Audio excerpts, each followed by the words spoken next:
amigo assinante do canal 5 da NET, que acompanha o programa Os Hábitos no Centro-Oeste. Em edições passadas do programa, a gente saiu um pouquinho até do tema, não totalmente, mas falando um pouco de futebol. Fizemos um especial a respeito do Anápolis, influência dos árabes, natural, né? O Anápolis conhecido, entre aspas, como time dos turcos. O torcedor da Anapolina reclamou, a gente fez também um especial a respeito da Anapolina. Aí me veio a cabeça, puxa vida, falando do Anápolis, da Anapolina e o Ipiranga, como é que fica nessa história? Então, estamos hoje com um dos representantes que participaram ativamente da história do Ipiranga, dentro e também fora de campo, o ex-prefeito Ademar Santini. Pode contar um pouquinho dessa história para a gente, Ademar. Primeiro, muito obrigado por receber a gente aqui na sua casa. Vamos contar um pouquinho dessa história do gigante do Jundiaí? Justamente. Meus cumprimentos aí a todos os telespectadores do Canal 5, ao Verano, que me traz sempre uma recordação espetacular, uma vez que fui muito amigo, participei ativamente da minha vida de juventude com o pai dele, o PP, José Verano da Cruz, o PP. O que nós temos que falar a respeito do Ipiranga é o seguinte: o Ipiranga é talvez das equipes mais famosas de Anápolis, é a mais recente. Ela é da década de 50. Então, não teve, consequentemente, a mesma trajetória que teve o Anápolis, a Anapolina, que são originárias lá da década de 20, aqui na cidade de Anápolis. Mas o Ipiranga já nasceu forte, um time realmente muito bem formado e formado por jovens estudantes, elementos aí da área comercial, e foi um time que se destacou demais na década de 50, principalmente com 2 campeonatos ganhos naquela década. O primeiro deles, o mais importante campeonato já disputado em Anápolis, que foi o campeonato do cinquentenário de Anápolis. Ele voltou a ganhar o campeonato anapolino de futebol. Naquela época não havia o campeonato goiano nos moldes de hoje. Era o campeonato anapolino. E o Ipiranga foi campeão anapolino pela Liga Anapolina de Desportos. E foi um time muito bem organizado, não é? Ele foi o primeiro time de futebol a ter um campo gramado aqui na cidade de Anápolis.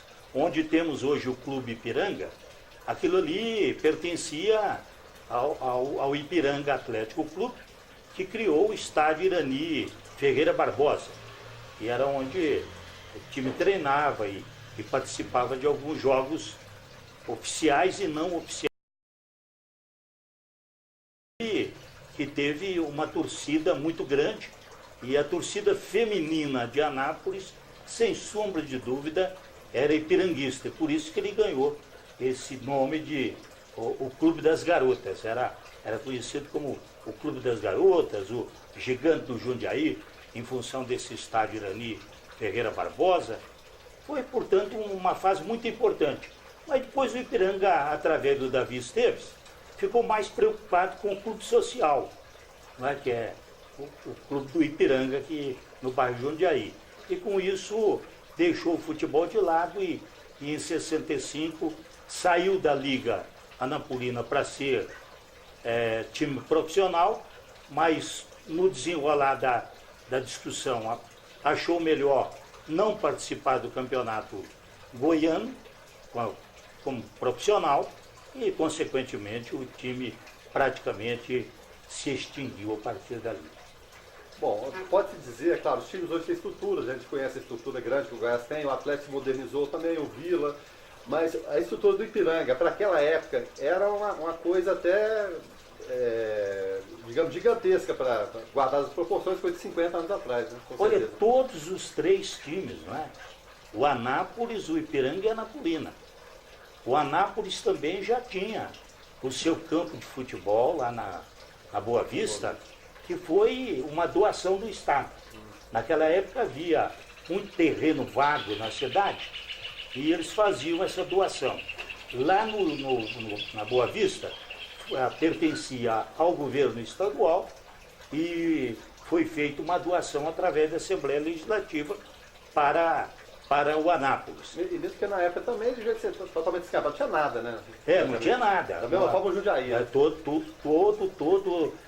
o campo, era no Cerrado. Né? Cerrado, sim. E a Anapolina, ela tinha o campo que era do Arsenal, ali perto das Nações Unidas, que hoje tem o Campo dos Amadores. Lá era terreno onde a Anapolina participava dos jogos, participava dos treinos, enfim, era o seu patrimônio também naquela época. Depois, com a questão da Anapolina no Campo dos Amadores, que ficou aquele conflito, eu, como prefeito municipal, depois do Fernão Ivan ter doado uma área de terras para a Anapolina aqui ao lado do bairro de Lourdes, como houve um conflito e eles queriam tomar o terreno para poder pagar a dívida da Anapolina, o terreno voltou para a prefeitura, eu era o prefeito, sanado isso, devolvi novamente o terreno para a prefeitura, da prefeitura para a Anapolina para ser o seu patrimônio. Mas o certo é que já naquela época, na década de 50 a 60, os times de Anápolis já tinham mais estrutura do que os de Goiânia. Com certeza. E eu sempre friso nas entrevistas, existe um certo ciúme de Goiânia em relação a Anápolis, mesmo Anápolis tendo sido, e eu sempre coloco aqui, entre aspas, tendo gestado Goiânia, Brasília da mesma forma, parece que existe alguma coisa de Goiânia, nem tanto de Brasília, mas de Goiânia em relação a Anápolis. Olha, existe. E eu vou falar até no campo do esporte, não vou nem falar na seara econômica, perseguição fiscal, aquela coisa que a gente sempre frisa no programa dos árabes. Mas existe isso de fato, Ademar? Olha, nós temos um fato marcante aí. Você sabe como é que está procedendo uma sociedade através da manifestação ou do esporte, ou então através da sua manifestação educacional, estudantil, principalmente estudantil, que é da liderança. Para que você tenha uma ideia, Anápolis só em 1963 é que acabou com o isolacionismo que havia do estudantado anapolino. Aqui em Anápolis, enquanto todo o estado estava ao lado da UGES, que era a União Goiana dos Estudantes, que funcionava em Goiânia, em Anápolis era a União Independente dos Estudantes Anapolinos. Não havia condição de entrosamento dos estudantes de Anápolis com os estudantes de Goiânia. Então, aí veio a UESA, em 1963, está completando agora 50 anos de vida, ela foi a União dos Estudantes Secundaristas que acabou com esse isolamento. Mas no futebol também era assim, na economia, enfim, eram cidades rivais realmente, porque as duas pretendiam crescer economicamente e, consequentemente, Goiânia, por ser a capital, tinha um certo receio da força de Anápolis. Foi muito grande a força anapolina nessa área comercial de atacado, principalmente, de cereais. Antes do governo federal entrar na compra e venda de cereais, o movimento, o grande polo atacadista era Anápolis. Era a verdadeira bolsa de cereais. Era a verdadeira bolsa de cereais. Aqui você fazia todo o sistema de divulgação de como estava o caminho e o mercado de cereais em Anápolis. Então, realmente, houve essa divergência. Hoje não. Hoje já vai acabando, Goiânia é a capital, vai assimilando as coisas que devem ser assimiladas, mas no início, quando Goiânia estava na sua implantação, apesar de todo o esforço do anapolino, todo o material utilizado em Goiânia, a mão de obra de Goiânia saísse de Anápolis, mas havia realmente essa distinção entre Anápolis e Goiânia. Bom, voltando para a área do esporte, sempre tem histórias engraçadas, né? Histórias pitorescas, fatos inusitados que muita gente não sabe. Você relembra de algum para contar o que aconteceu dentro de campo, dessa rivalidade, Ipiranga, Anápolis e Anapolina? Olha, no campeonato de 57, Anápolis e Ipiranga chegaram ao final do campeonato em primeiro lugar. Então eles teriam que decidir como é que seria a disputa do campeonato, como é que seria conhecido o campeão do cinquentenário de Anápolis. Título que todo time de futebol gostaria de ter. era o maior daquela época. Então, ficou decidido ter um nome melhor de 3. E na primeira partida houve empate, a segunda também, havendo empate, teria que ter uma terceira partida. E só abrindo parênteses, esses jogos sempre Manuel Demóstenes. Sempre Manuel Demóstenes. A partir da construção do Manuel Demóstenes, porque nós tivemos aqui em Anápolis 3 campos que ficaram famosos, antes do Jonas Duarte. O primeiro ficava na Praça Bom Jesus, que é da década de 20. Foi um terreno doado por um farmacêutico, nome Faustino, que construiu um campo de futebol lá para surgir o futebol napolino. Foi daí que surgiu o início do futebol napolino, foi lá da Praça Bom Jesus. Depois veio para o Jundiaí. Aqui no Jundiaí foi o segundo campo de futebol. Aí já cercado com muro de taipa para poder cobrar o ingresso dos torcedores. E posteriormente nós tivemos um cidadão de nome Manuel Demóstenes, que passou pela prefeitura, e ele então construiu, ganhando uma área de terra, ele trouxe tratores, patrol e tal, e fez o campo do Manuel Demóstenes, que ficou até 1965, quando o Jonas Duarte construiu o Jonas Duarte e aproveitou aquela terra para fazer loteamento e pagar um pouco da despesa do estádio. Então todos os jogos eram no Manuel Demóstenes. E nesse jogo final, estava 0-0, 0-0, e o presidente do Anápolis era o João Bezzi, um homem muito íntegro, da colônia sírio-libanesa, mas uma pessoa muito respeitada aqui na sociedade de Anápolis, quando o Joaquim Diogo, que era o árbitro da partida, deu um pênalti contra o Anápolis. E ao apitar esse pênalti, e aquele alvoroço danado, que já estava quase no final da partida, o João Bezzi saiu do meio da torcida e entrou no campo e foi lá na beirada da linha da grande área, com 38 na cintura, e eles viram que ele brilhava com o sol. Aí ele falou: quem é que vai bater o pênalti? Só quero saber quem vai bater o pênalti. Não apareceu um, de jeito nenhum. Aí teve que ser resolvido no tribunal para bater o pênalti, e bateram o pênalti depois, bem mais na frente, mas aí sem torcida, só os jogadores em campo e o árbitro mesmo, né? Não podia entrar nenhum torcedor. E quem bateu o pênalti? Não, foi o Glicério. Glicério era o artilheiro do time, mas naquela hora eu falei: eu não vou bater esse pênalti aqui de forma nenhuma. E que eu falei com ele o resto todo. Falei: se o Glicério não quer bater, ele que é o batedor oficial de pênalti, nós é que não vamos bater. E deixou para decidir na justiça. Outra questão interessante que aconteceu nessa área de futebol foi em 59, na decisão do campeonato de 59, jogo Anápolis e Ipiranga. Aí quando é mais já em campo? Aí já em campo, eu, Pepe, Zanoni, esse time que tem a faixa, aí tem passado algumas fotografias na imprensa de Anápolis. Pois bem, naquele jogo, o grande jogador do Anápolis era o Paulo Choco, ao lado do Carlinhos. Os dois faziam uma dupla fantástica. E aí o Paulo tinha sido expulso. Uma partida bem anterior, naquela época não havia a suspensão automática. Então, era bem anterior. E a junta disciplinar se reunia todas as quartas-feiras. A quarta-feira passou, a quinta-feira passou, a sexta-feira passou, já estavam chegando no sábado que antecedia o jogo no domingo. E nada de reunião. Aí a junta disciplinar resolveu fazer uma reunião extraordinária no sábado. E faz a reunião no sábado, lá no auditório do Hospital Evangélico. E lá no Hospital Evangélico, o único processo a ser examinado foi o do Paulo Choco, que tinha sido expulso bem atrás.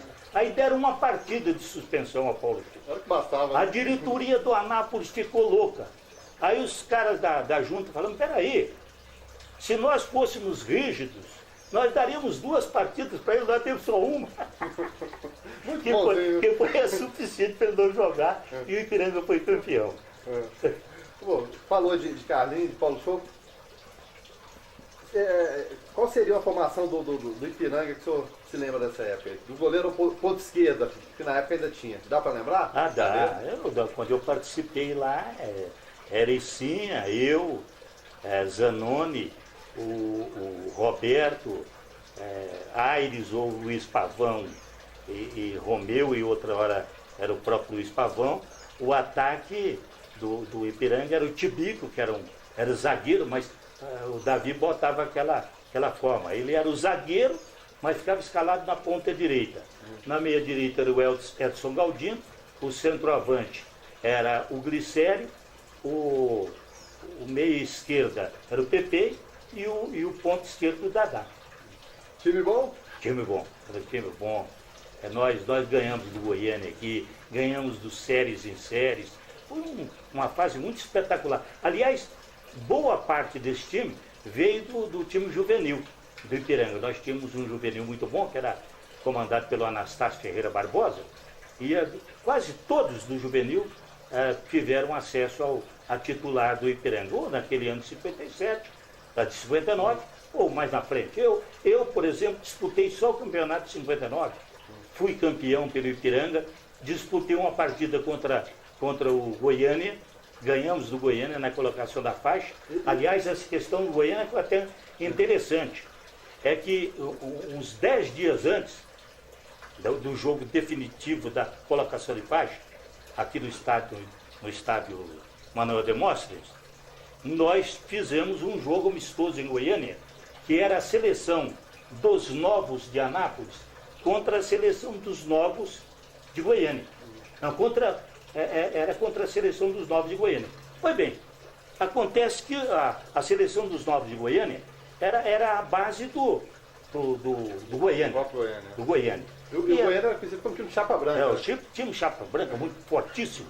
Tinha o Célio Gambá, tinha o Taxinha, tinha uma série de jogadores muito bons. O Osmar, lateral esquerdo, que tudo era do Goiânia. Fora aqueles mais velhos, como Foca, Salsicha, o resto era Goiânia. Então nós fomos jogar. E perdemos lá de 9-0. 9-0 foi no estádio Pedro Ludovico. Aí quando nós chegamos em Anápolis, eles não nos chamavam de integrantes da seleção dos novos, não. Integrantes da seleção dos 9. Aí veio o jogo final, né? Para colocação de faixa, nós ganhamos deles aqui de 2-1, do Goiânia, que era a mesma seleção. Então realmente o futebol era muito bom. Nós disputávamos aqui igualdade de condição. Eu cansei de ver o Anápolis derrotar Vila Nova, derrotar Goiás, Goiânia, né? O Anápolis com o Paulo Choco, o Carlinhos, Aloísio, era um trio infernal que existia de ataque do Anápolis. Era um time muito forte. E a colônia síria teve um papel importante no Anápolis. É claro que o Altino Ferreira de Moraes, Altino Teixeira de Moraes, ele era o presidente, era um empresário da área de construção civil, de vender material.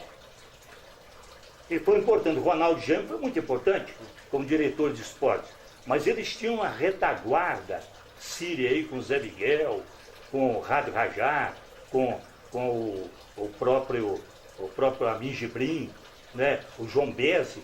Eles tinham uma sustentação, dava sustentação mesmo ao Anápolis, né? A Anapolina era time mais de italiano, porque o Laudo Puglisi, a família Puglisi, família Vento, que haviam fundado a Anapolina praticamente, era colônia italiana, mas era muito pequena a torcida da Anapolina. Tanto que antes, enquanto existia o Ipiranga, a Anapolina era chamada o time dos 33. 33 pessoas, 33 torcedores. Com o Ipiranga desaparecendo, como havia rivalidade entre Anápolis e Ipiranga, praticamente ninguém do Ipiranga quis ir torcer para Anápolis. E aí passou a torcer para Anápolis.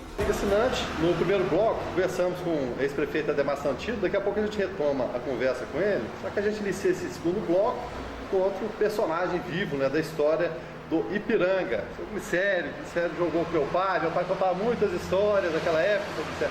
Que história o senhor lembra daquela época do Ipiranga, do Clube das Garotas? Até já que eu seguro pro senhor. Boa tarde.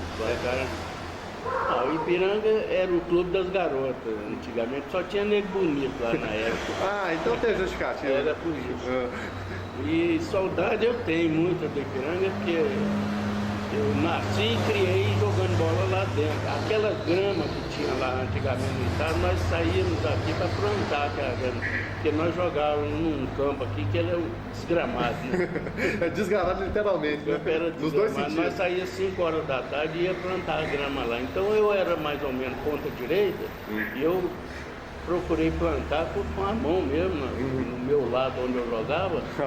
Então eu caprichei. Aí você caprichou, né? É, e fiquei muito triste quando o Ipiranga acabou com o campo lá. Ao mesmo tempo ficou muito bonito aquele lago, o Parque do Ipiranga. Só que eu também achei ruim tirar o nome do Irani Ferreira, porque o Irani era colega de serviço, nós trabalhávamos juntos, nós jogávamos juntos. E tiraram o nome dele lá e devia pôr em qualquer lugarzinho, numa quadra, numa pista de andar lá. Uma homenagem Uma pra ele. homenagem para ele, porque ele morreu também defendendo um clube de Anápolis, né? E eu estava no lance pertinho dele quando aconteceu. Como é que foi esse lance? Eu lembro? Lembro direitinho, ele estava assim mais ou menos uns 3 metros de mim. Ele vinha correndo com a bola. Que posição que ele jogava? Ele era meia. Meia. Meia ponto esquerdo. E quando um quarto zagueiro do Goiânia segurou ele com o joelho, freou ele com o joelho, ele bateu a barriga no joelho. No joelho, né? No joelho do rapaz e ele saiu, foi pro vestiário, voltou. Quando ele voltou, ele caiu de novo. Aí viu que o caso dele era sério, levaram ele para o hospital, doutor Amin. Naquele tempo era uma casa de saúde. E 3 dias ficou sob observação lá. Quando ele vomitou, ele viu que o caso dele era sério. Aí fizeram uma junta médica, mas naquele dia ele morreu. E naquele mesmo dia, aí a gente já ficou meio triste, porque o Irani era um pontinho esquerdo e ele jogava em todas as posições do campo. Ele era muito bom de bola.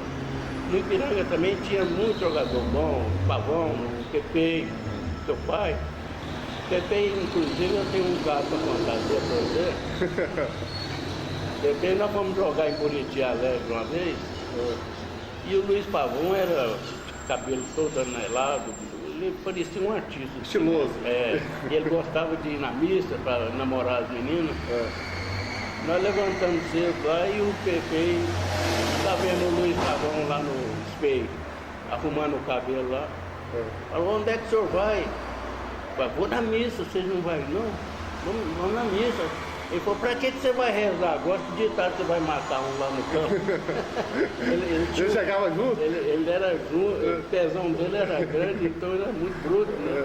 Falei, você vai matar um de tarde, pra que vai rezar? E a gente morria de rir.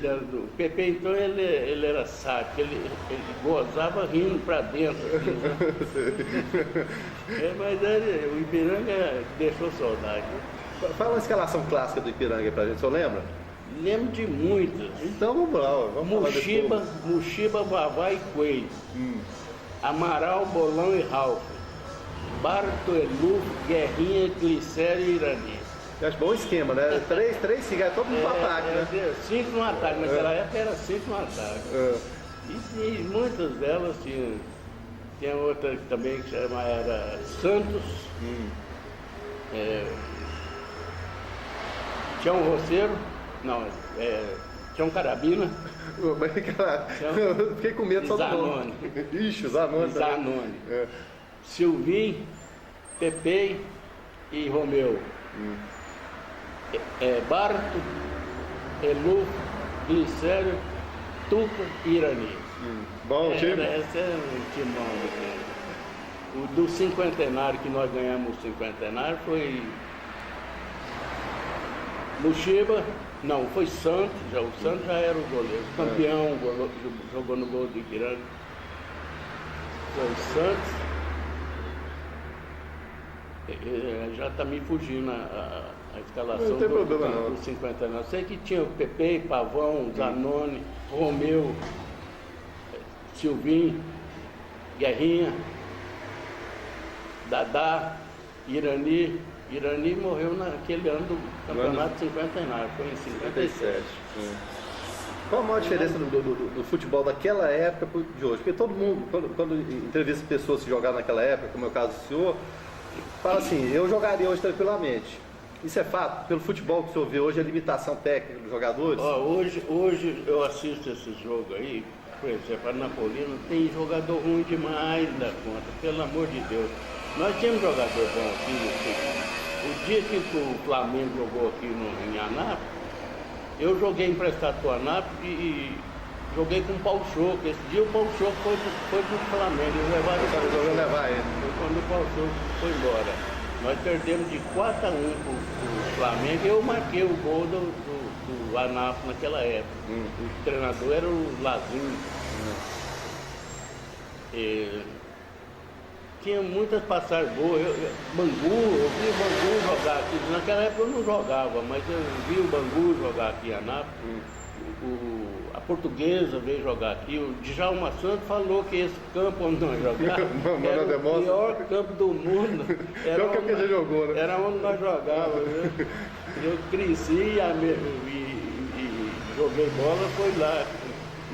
Comecei e acabei jogando lá. No Irani Ferreira eu não conhecia o Jonas Duarte jogando no Jonas Duarte. Eu joguei no Irani Ferreira só. É isso aí, mais ou menos. Naquela época é o que eu lembro um pouco. Hoje mesmo eu assisto futebol só mesmo pela televisão. Eu estou com uma perna aqui, que eu vou fazer uma operação.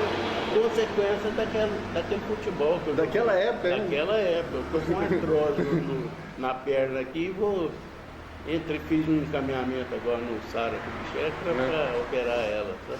Então, consequência do futebol daquela época. O campo era muito duro, né? Então, claro. Todo jogador que jogou naquela época está tudo mancando até hoje. O Nego, coitado, ele morreu um dia desse. Ele estava operado, mas ele estava mancando. Quando é joelho, tornozelo? Tudo era joelho, tudo é artrose, né? E o campo era muito duro na época. Só para servir de comparação para esse pessoal mais novo hoje, porque todo mundo fala, não, naquela época o futebol era muito lento, era moleza de jogar. O pessoal estava duro, né? O pessoal batia bem também, né? Naquela época nós só tinha aquele campo, né? Fizeram uma comissão de esportistas para ir no homem mais rico da cidade, que era o Aquiles de Pina, para ele fazer um campo aqui em Anápolis, que já tinha renda no Maracanã, dando 4 milhões de renda. Aí o Aquiles de Pina falou para a turma que foi lá, falou assim, então é vantagem fazer um campo é lá no Rio de Janeiro, não é aqui em Anápolis. O homem era financista. É claro. Ele queria era ganhar dinheiro. E nós jogando naquele campo ruim lá, rapaz, onde o Djalma Santos falou que era o pior campo do mundo. Mas por isso que você cuidou bem da grama lá do Irani também, né? Aí nós sofremos demais, né? É isso aí, mano. Tá certo, eu queria uma mensagem do senhor para esse pessoal que vai começar a jogar bola hoje. De quem jogou bola para quem está sonhando em jogar bola hoje. Eu tenho um netinho aqui que se ele me... Qual o nome dele? O Igor. Ele está na arena do Adair. Sei. Então o Adair já falou assim, sério, esse moleque, se ele te puxar, ele vai marcar muito gol. E pelo jeito ele leva jeito, sabe? E o avô incentiva? Olha, eu incentivo, mas eu não tenho carro para levar ele e buscar, o pai dele é que leva, né? Mas ele, pelo 10 horas da noite, eu estou deitado e eu estou escutando o barulho da bola no muro aí. Que idade ele tem? Ele está com 10 anos, mas parece que ele vai dar jogador. O olho clínico do avô de quem jogou bola? Eu comento muito com ele, Neymar, esses jogadorzinhos de base que tem hoje no Flamengo, no Santos. E tudo, começa assim, desse jeito, de como bater na bola, como eu fazia eu marcava muito gol, porque eu chutava muito em gol. Meu negócio era chutar em gol. Eu não tinha esse negócio de ficar brincando com bola, fazendo embaixada. É o objetivo, né? Meu negócio era chutar em gol, desviando do goleiro. Tá certo. Obrigado, viu, pela entrevista. Olha, eu agradeço a vocês, entendeu? Pela oportunidade, qualquer coisa nós estamos aí. Firme e forte? Isso aí. Tá certo. Ademar Santillo era o lateral direito também, eu esqueci de pôr ele aí na lateral. O apelido dele é Tico Sangrento, porque veio jogar aqui um time lá de Goiânia e tinha um ponto esquerda lá que era bom demais. Aí o Davi falou assim, Ademar chega junto nele, porque senão ele acaba com nós. E o Ademar foi direto nas canelas dele e o sangue brotou longe. Aí tinha um lutador de boxe aqui que ia apresentar aqui na cidade naquele, era o Tico Sangrento, aqueles tirava sangue no adversário, né? E o Ademar tirou o sangue na canela do Tarzan, nós botamos o apelido no Ademar de Tico Sangrento. Tá certo, então daqui a pouco a gente continua a entrevista com o Ademar, né? Ou o Tico Sangrento, né? Como ele revelou o seu glicério aqui. Ademar, que time é esse aqui que eu não estou conhecendo? Esse é o Induspina. Eu conheço quase todo mundo aqui. Esse aqui é o Teco, irmão do Glicério.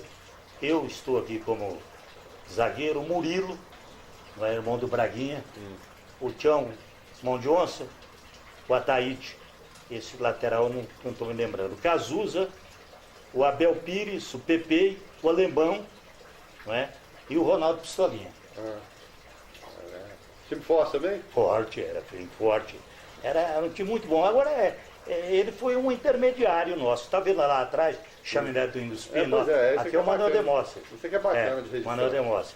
Então esse time foi um intermediário nosso. Aí depois nós já fomos direto para o Ipiranga. Né? E por que esse uniforme semelhante ao do Vasco da Gama? Tinha alguma coisa a ver ou não? Eu acredito que sim. Eu acredito que os dirigentes lá, eles sempre se focavam em algum clube do Rio ou São Paulo. Mas como aqui era muito mais ligado ao Rio, a Goiás sempre foi muito mais ligado ao futebol do Rio do que o de São Paulo, então eu acredito que a camisa do Vasco aí tem muito a ver com... inspiração, né? O Induspina serviu de inspiração. Tá certo. Outra foto aqui com essa meninada aqui. Essa aqui é o time juvenil do Ipiranga, está aí atrás uma boa parte, mas aqui agachados com os meninos está o Pepe, o Zanoni e eu. Né? Nós também estávamos participando de uma partida juvenil lá no Manuel Demóstenes e essa foto foi tirada nessa época. Anterior, portanto, à nossa chegada ao time principal do Ipiranga. Que idade? 18, 19 anos? Aí era 18 anos, mais ou menos. Aí não tinha feito tiro de guerra. Parece que estou com o cabelo aqui cortado, Pepe também. Foi meu colega de tiro de guerra também. Né? E nós estávamos com 18 anos de idade. Muita saudade dessa época, né, irmão? Muita. Porque nós éramos uma família. Nós não jogávamos só futebol, não. Nós éramos como irmãos. Tinha aquela convivência o dia inteiro, semana inteira. Tudo quanto era tipo de coisa que fosse fazer, tínhamos que estar juntos. Então, é uma coisa realmente importante na vida da gente. Por isso é que é bom a pessoa usufruir e aproveitar todas as oportunidades, porque um dia só vai ficar história mesmo. E se a gente tiver uma história boa, é melhor para ser contada do que não ter, né? E traz emoção a resgatar esse tipo de história? Traz. Por exemplo, eu sempre fui um cara determinado. Eu, por exemplo, joguei uma temporada só. Fui o único jogador do Ipiranga, em 59, que jogou todas as partidas. Mas por que interrupção na carreira? Não, é porque eu aí tinha que fazer uma opção. Eu tinha vocação política e entendia que deveria usar a minha influência lá no colégio estadual, onde eu começava a minha atividade política estudantil. E esse talento era maior fora do que dentro de campo? Vamos falar do Ademar jogador agora. Pois é, naquela hora falou para mim mais alto como é que eu poderia fazer bem feito o serviço. Se eu ficasse envolvido na atividade esportiva, eu não teria o tempo que eu queria destinar, que fosse folgado, porque eu tinha que trabalhar também. Então, tinha a própria questão da subsistência. Da subsistência, claro. Então, nesse caso, eu falei, eu fui campeão, queria jogar no Ipiranga, joguei, fui campeão, joguei para a colocação de faixa, então agora eu vou parar. Mas não parei totalmente do esporte, não, porque aí eu fui trabalhar na política estudantil e também na política da crônica esportiva. Eu fui ser locutor esportivo, ao lado do Habib Issa, ao lado de uma grande quantidade de companheiros, lá na Rádio Carajá. Então eu comandava a equipe de esporte da Carajá. Tanto que nesses acontecimentos do Anápolis campeão de 65 e outros jogos famosos que nós tivemos aqui no Jonas Duarte, a gente estava participando. Não como atleta, mas como locutor esportivo. E dá o mesmo prazer, estar dentro de campo ou fora de campo? Qual a diferença entre estar lá dentro, participar do jogo ou estar de repente comentando? Porque tem muito comentarista que não esteve dentro de campo, né? Tem só a teoria, mas querendo ou não, você participou de um time. Não tem dúvida. Auxilia no comentário? Auxilia para você ser comedido, também no meu caso, que era marcadamente ipiranguista.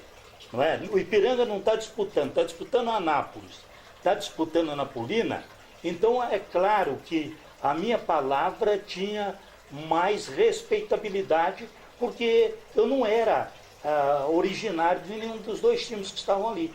Eu gostava de futebol, participava do futebol, era ativo no futebol, depois eu fui ser presidente da Liga Anapolina de Esportes em 3 mandatos, e gostava demais do futebol, mas com essa credibilidade de passar uma mensagem que não era uma mensagem apaixonada de um ou do outro clube. A gente procurava fazer dentro daquilo que entendia ser o melhor, né? A opinião da gente. Então foi muito bom.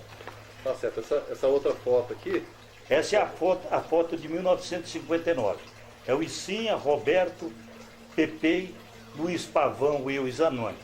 Glicério, Guerrinha, foi até o autor do gol que ganhamos o campeonato, Edson Galdino, Dadá e Tibico. Que dizer desse time aqui? Esse é o time de 50 anos, muito bom, muito bom. Tanto que nós ganhamos com esse time aqui, nós ganhamos do Goiânia, ganhamos do Séries em séries, ganhamos partidas contra times do Nordeste que vieram para cá. Era muito bom, o time era realmente muito bom. E a maioria continuou. Eu saí, mas o time teve sequência. Nem pelada depois que participou? Parou não, aí nunca mais jogou bola? A última pelada que eu fiz foi em Brasília. Deixa eu ver aqui se eu estou vendo. Foi no Clube do Congresso? No Clube do Congresso. Eu estava lá então. Não, no Clube do Congresso não. Nós fizemos essa partida no campo da Manchete, da revista Manchete. Acabaram-se os partidos políticos, Arena e MDB, e nós fizemos um jogo de despedida. E eu fui seu zagueiro ao lado do Alceu Colares, ao lado do Roberto Freire. Governador do Rio Grande do Sul. O Roberto Freire, que é o presidente nacional do PPS. O Álvaro Dias, que foi depois governador do Paraná. Era a turma do PMDB. Nós fizemos a PMDB contra a Arena. E eu joguei, foi a última partida que eu joguei. Joguei lá como deputado pelo time do MDB. Nós ganhamos da Arena no jogo que foi realizado lá na revista Manchete, ali no setor gráfico de Brasília. Eu conheço bem, né? Eu morei lá por 10 anos. Porque eu estou citando essa questão do Campo do Congresso. Porque nós jogamos lá também. Exatamente. Eu tive um jogo, meu pai foi lá, né? Foi os amigos de Brasília. Nós jogamos à noite lá. O seu pai até participou do jogo lá. Isso. Num jogo que nós fizemos no Clube do Congresso mesmo. Tá certo. Acompanha futebol hoje ainda, Lemar? Ou não? Não, eu acompanho mais através da crônica, realmente. Eu sou um corintiano, assim, apaixonado. E é bom aqui, a gente até resgatando um pouquinho, a origem é São Paulo, Ribeirão Preto, né? Ribeirão Preto, sou de Ribeirão Preto. Mas a minha torcida para o Corinthians até não foi em função disso, não. Eu comecei a torcer para o Corinthians novinho, foi em 1952. É aquele vírus pega o menino e não larga mais, né? 52, eu era novo, não conhecia muito futebol ainda. O Brasil tinha perdido a Copa do Mundo no Maracanã há 2 anos. E o time forte era o Vasco da Gama, era o Flamengo, a Goiás era ligada ao Flamengo, a Vasco da Gama. As notícias chegavam aqui através da revista do Esporte, a gente via os gols marcados pelos jogadores através daqueles gráficos que eles faziam. Era uma coisa toda interessante. E a gente só sabia mais do futebol carioca. E eu acompanhando um jogo onde o Flamengo foi jogar no Pacaembu contra o Corinthians e perdeu de 6-0. E eu falei, não, é para esse que eu vou. Esse que é o bom. Ainda mais tinha um goiano, o lateral esquerdo do Corinthians era o goiano. Então eu passei a torcer pelo Corinthians e gostei e realmente, com o passar do tempo, fui cada vez mais me fixando no Corinthians. Então, gosto muito de futebol. Assisto pela televisão e aqui em Anápolis eu acompanho através da crônica esportiva. Você mesmo, o Miguel, o pessoal da Manchester, todos que participam, eu estou aí acompanhando o que está acontecendo no futebol napolitano, porque a gente não pode ficar totalmente desligado das coisas de Anápolis, né? Você que viveu os dois lados, qual a relação do esporte com a política? E quando eu falo esporte, é basicamente futebol. Qual a relação que existe entre os dois? Olha, é uma relação muito importante. Ela não tem assim um motivo disso acontecer. Mas o esporte é um local onde você cria inúmeras amizades. Não é? O esporte te abre essa perspectiva. Eu vim para cá, para Goiás, em 1944, com meu pai, minha mãe e mais 2 irmãos. O que é que motivou essa vinda? Nós viemos para cá porque o meu pai queria saber o que é a última estação da estrada de ferro. Então, então viemos chegando, passamos por Ipameri, Leopoldo Bulhões, chegamos em Anápolis. Aí para onde mais? Aí ia ficar aí, e aí ficamos aqui em Anápolis. A nossa família nunca veio ninguém em São Paulo, tanto meu pai como da minha mãe. Vamos resgatar um pouquinho da história, porque muitas pessoas não conhecem. O nome do pai, o nome da mãe. O meu pai chamava Virgínio Santilo. Era comerciante, comprador de cereais aqui. E minha mãe, Elídia. Mas ela era de casa. Descendente italiana? Descendente italiano também. Os dois eram filhos de italiano. Ele nasceu em Cravinhos, próximo a Ribeirão Preto, e ela nasceu em Ribeirão Preto. Se casaram em Ribeirão Preto em 35 e 44, vieram para cá. Nós chegamos em Anápolis, meu pai querendo um campo novo para trabalhar. E nós ficamos aqui em Anápolis. Olha, aí depois, numa cidade onde a tradição ou é você ter uma força poderosa por trás, ou então você ter uma família grande e você prosperar na política, só é possível você fazendo amizade. Foi o que nós fizemos. Não só como jogador de futebol, como cronista esportivo, o Romualdo, que era o redator do jornal da Carajá, que era o mais ouvido na época, o meu irmão Henrique Santilo como médico, atendendo os seus pacientes, meu pai em contato com chapa, com comerciantes e corretores. Então tudo isso foi um conjunto que deu ao Henrique, em 1966, a maior votação para vereador. Surpreendeu a todos. Ninguém acreditava que o Henrique fosse eleito. Tanto, inclusive, o Elias Abrão, que era tido como imbatível, candidato a vereador. O Henrique teve 1.536 votos e o Elias Abrão 1.320. Isso para o universo de quantos eleitores, mais ou menos? Não tinha 10 mil eleitores. Era uma votação fantástica, 15%, 16% dos votos. Hoje o vereador é eleito facilmente com essa votação. Pois é, tem gente que se elege com voto até menos do que isso naquela época, que foi em 1966. Então, pois bem, diante desse fator, o futebol nos ajudou a ampliar. Por exemplo, na campanha do Henrique, eu era presidente da Liga Anapolina. Aí era peso, eu ia no Mago, eu ia na União, eu ia no Flamengo. Naquela época os times treinavam. Eles disputavam o campeonato e tinha o dia de treinamento. Flamengo treina na terça, Santa Cruz treina na quarta, na sexta-feira era Araguaia. Era um amador quase profissional.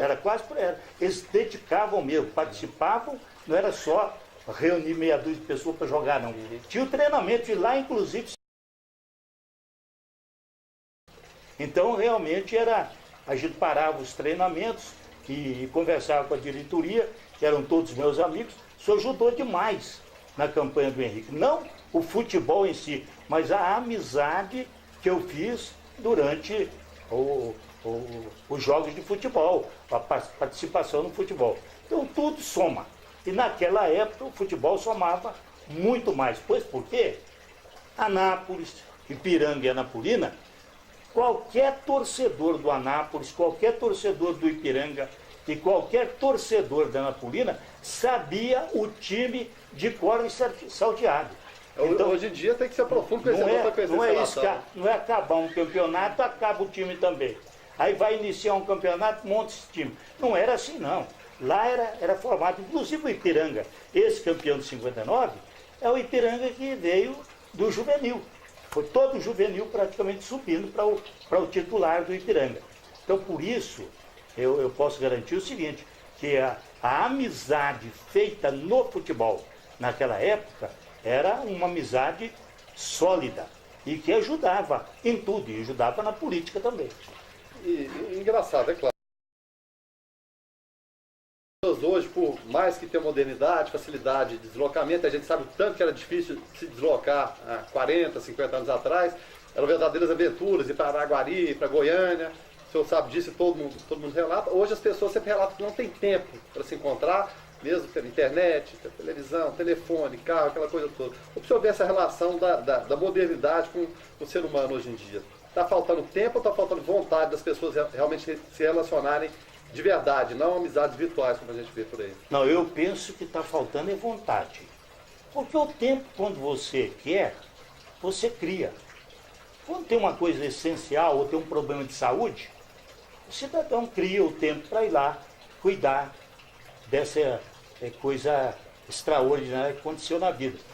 Acontece que as cidades elas foram mudando o seu perfil de tal forma que você hoje não encontra mais as raízes.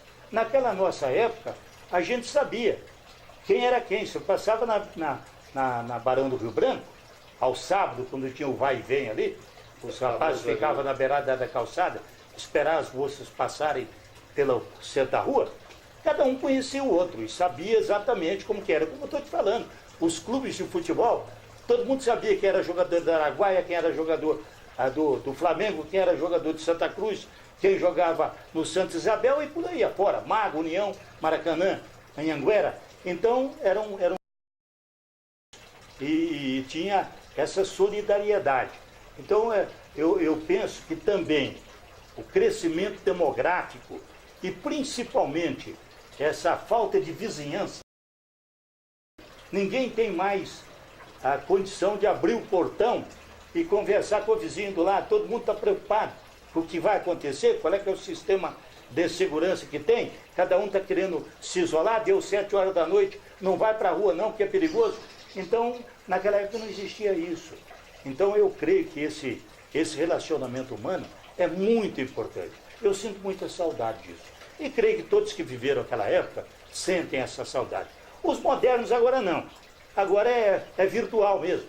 O cidadão senta à frente do Facebook ou qualquer outra atividade e joga mensagem para lá, recebe uma mensagem para cá, conversa com a pessoa como se estivesse conversando com um amigo, e isso realmente acaba fazendo esse novo sistema de amizade. Mas aquela amizade de você poder conversar com o outro, chopar um picolé com o outro, beber um copo de cerveja, trocar uma ideia sobre futebol, aquilo deixou saudade no pessoal da minha época, que é bem pequeno, o que restou, mas ainda tem esses que tem esse saudosismo ainda. Bom, amigo ensinante, voltamos para o terceiro e último bloco do programa Os Árvores no Centro-Oeste. Hoje, nosso entrevistado, o ex-prefeito Ademar Santilo, resgatou um pouquinho da história do Ipiranga. Claro, falando até da origem de alguns árabes que participaram não só do Ipiranga, como do Anápolis também. E pode até lembrar aqui um pouquinho da memória do seu Rodolfo Ganan, ipiranguista de primeira hora também, e oriundo da colônia, né, Ademar? Sim, o Rodolfo Ganan era fanático pelo Ipiranga, e torcedor e diretor. Ele era o tesoureiro do Ipiranga. Foi uma figura muito importante no Ipiranga, né? Houve época em que ele e o Davi Esteves eram os dois que comandavam o time de futebol, comandavam o Ipiranga. É lógico, a gente tem que ressaltar que ele era o homem que cuidava das finanças, ajudava o time a vencer os seus obstáculos na contratação de jogadores e tal. Mas o Ipiranga teve um fato diferente, que foi o Davi Esteves. O Davi era quase que um ditador do Ipiranga. Era um absoluto, né, dentro do Ipiranga. Mas o Rodolfo Ganam sempre foi figura importante dentro do Ipiranga, como serialista e com credibilidade para ajudar a arrecadar recursos para o time. Bom, e da figura do Davi Esteves, o que a gente pode falar? Olha, o Davi foi um desportista extraordinário. Ele é ainda, hoje é ainda vivo, né? Já está ausente da participação no futebol.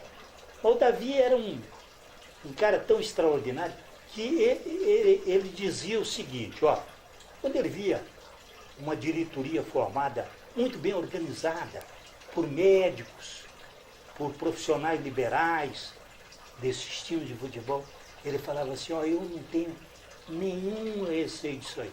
Porque futebol é o seguinte, 10% é letra e 90% treta.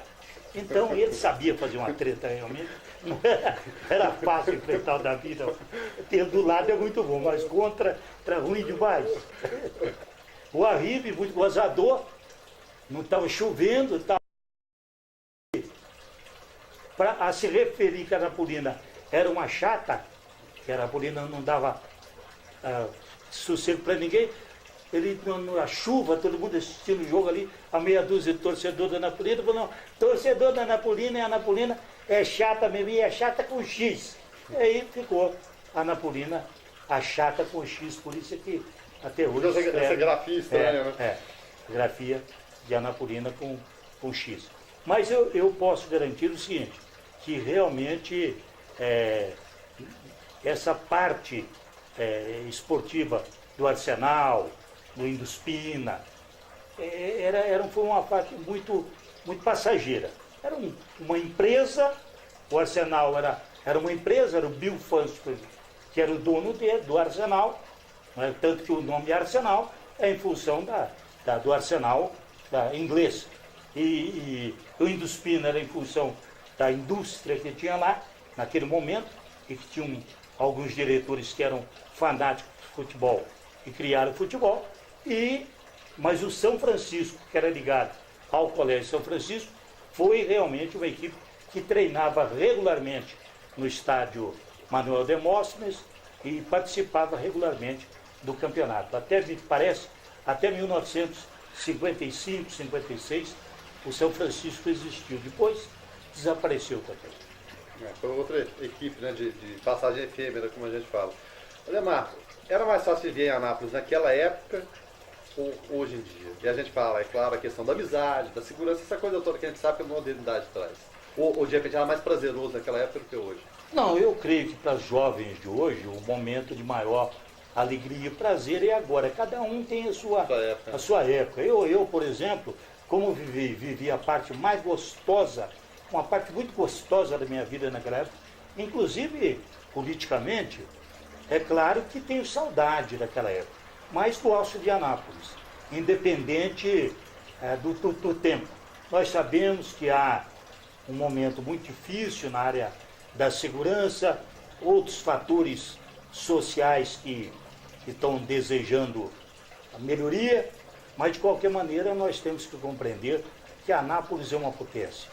Anápolis é realmente o que guia o Estado de Goiás no interior, se rivaliza com Goiânia, muita coisa que é muito mais importante do que a própria Goiânia. Então a gente tem orgulho de ter participado daquela vida naquele tempo e ter ajudado a chegar aos tempos modernos que nós estamos vivendo hoje. Mas para a gente encerrar, como você vê essas manifestações de rua, e principalmente você viveu o movimento estudantil, muitas vezes a UNE se perde em dogmas, de repente teorias que muitas vezes são tidas como ultrapassadas, manifestações que às vezes são violentas. Muita gente relaciona a UNE com alguma dessas coisas. O que mudou na UNE, ou das uniões estudantis da sua época para hoje em dia?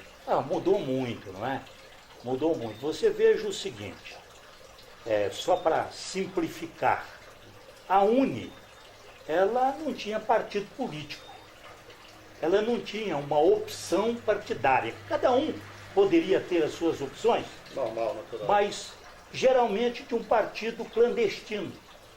Ou era PCdoB, ou PCB, aquilo e tal. Agora a UNE se transformou num trabalho de chapa branca. Quer dizer, os congressos da UNE daquela época eram congressos feitos em cima de teses, de ideias, de participação voluntária Debate, de cada um, principalmente, né? dos debates que iam para lá. Hoje, você reúne, ou em Fortaleza, ou em Goiânia, ou em Brasília, tudo financiado pelo poder público. Eles chegam lá já com a passagem paga, tudo. Quer dizer, A isenção vai pro ralo, né? perdeu toda a isenção, perdeu toda aquele charme que existia. Então, o UNE hoje não tem voz para falar mais em nome de estudantes, não. Naquela época falava, a UBS falava em nome dos estudantes secundaristas, mas hoje não. Eu, no colégio estadual, me lembro que o Grêmio Castro Alves nós fizemos verdadeira revolução na cidade. Agora, essa manifestação que está vendo de rua, que foi agora em junho, ela foi em cima de fatos, principalmente a questão da passagem de ônibus. E não teve uma liderança. Não teve nenhuma liderança política e nem teve uma liderança estudantil ou de um órgão devidamente organizado. Foi através do Facebook, através das comunidades sociais, que se reuniram esses elementos e foram para a rua fazer a manifestação. Estes que estão fazendo agora no Rio de Janeiro, invadindo a Câmara Municipal, que fizeram em Recife, que fazem em São Paulo... Na própria Câmara Federal, policiais invadindo a Câmara Isso, Federal. você pode ter visto que eles vão para lá com bandeira de partido. Você vê a bandeira do PSTU, você vê, quando naquela manifestação de milhões na rua, os partidos foram expulsos, não Ninguém puderam queria participar, não puderam participar. Agora esses aí são coisas dirigidas que não sensibilizam um pouco, pelo contrário, afasta, amedronta o povo de participar de uma manifestação verdadeira. Eu acredito que o 7 de setembro vai ser um marco definitivo aí. Estão dizendo que o 7 de setembro vai ser o dia de uma grande manifestação nacional. E pode acontecer isso mesmo. Se não acontecer, nós vamos ficar naquela de junho e os resultados não serão muito bons para a sociedade, porque mesmo aquilo que foi prometido não está sendo cumprido por parte dos governantes. Então, realmente é um momento muito difícil esse que nós estamos vivendo em termos de conquista popular. Bom, a mensagem final, então, para quem já foi jovem, quem viveu o movimento estudantil, para o jovem de hoje. Eu quero mostrar que tem que participar. Eu sempre fui adepto da participação. Omissão, ficar em cima do muro, não leva a lugar nenhum. Você não tem credibilidade, você não tem respeito de ninguém, ficando em cima do muro, sem saber de que lado for. Veja qual é o lado que você acusa na sua consciência que é o melhor. Tome partido ao lado dele e vá firme. Não vá pelas metades, não. Vá de forma direta. E outra coisa, não abandone o seu sonho. Se você foi decepcionado por um fato que aconteceu na sua caminhada, reúna forças e vá para frente. Reaja, não aceite parar, não. Eu quero é a participação. O Brasil é o país de todos, mas o futuro pertence aos jovens. Então, eu sou a favor de que o jovem participe ativamente e que ele não abandone seu sonho nunca e que ele, acima de tudo, tenha coragem para ter partido, para dizer de que lado está e defender as suas ideias com força, até que surja uma outra que possa superar a sua. Mas enquanto não existir, defenda a sua ideia e vá em frente com o seu sonho. Tá certo. Obrigado pela entrevista, então, Alemão. Muito obrigado. Eu que agradeço, viu, Verão? Satisfação imensa de poder conversar com o filho de um grande amigo meu. E isso é que faz a vida ficar gostosa e movimentada. Tá certo. E gostosa foi a entrevista, né? Trouxendo um pouco de conhecimento, não só na área esportiva, Não só na área dos árabes, também na área política, né? E o principal de tudo, que a gente até abordou aqui, o bate-papo, né? Acho que essa relação pessoal, acho que é muito bacana, muito importante para se levar a vida adiante. Mídia social é importante, é bacana, une as pessoas, mas igual trato pessoal, de fato não tem não. Até logo mais.